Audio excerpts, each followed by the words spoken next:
Bonsoir, bienvenue sur Mon Financier. Après avoir bien rebondi vendredi dernier, les marchés européens sont repartis à la baisse ce soir avec un CAC qui recule finalement de 1,04% pour revenir donc sous le seuil des 4000 points à 3991 précisément. Ailleurs, Francfort cède également pratiquement 1,4%. On revient sous les 8800 points. Puis même tendance pour l'Eurostoxx qui recule de 1,05%. Du côté des valeurs maintenant, lanterne rouge, c'est Capgemini pénalisé par les résultats décevants de l'américain IBM. Le titre recule de 3,46%. Technip plombé par Morgan Stanley qui se montre pessimiste pour la publication à venir, cède également 2,9%. Et puis dans son sillage, c'est l'ensemble du secteur parapétrolier qui s'est distingué en nette baisse aujourd'hui avec notamment un baril de Brent qui reste sous pression puisque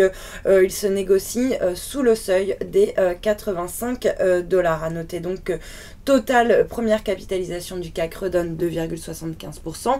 Sur le SBF 120, on a Vallourec qui perd 3%. Et puis CGG pénalisé par Goldman Sachs qui passe à la vente. Le titre abandonne 6,55%.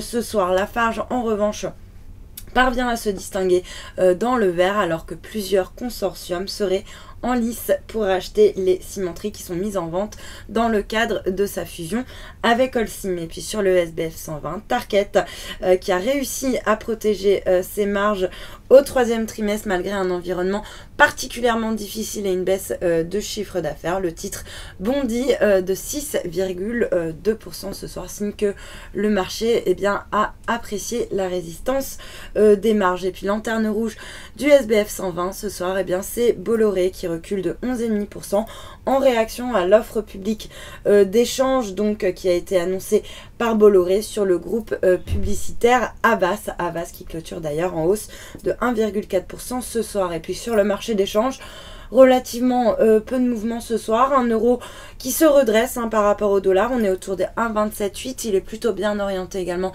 par rapport au yen autour des 136,65 yens. Et puis on a un billet vert qui de son côté reste stable face à la devise japonaise autour des 106,9 yens. Et puis pour terminer, l'once d'or qui elle est bien orientée ce soir et qui renoue avec le seuil des 1245 dollars l'once. Voilà pour la clôture des marchés. Passez une excellente soirée. À demain.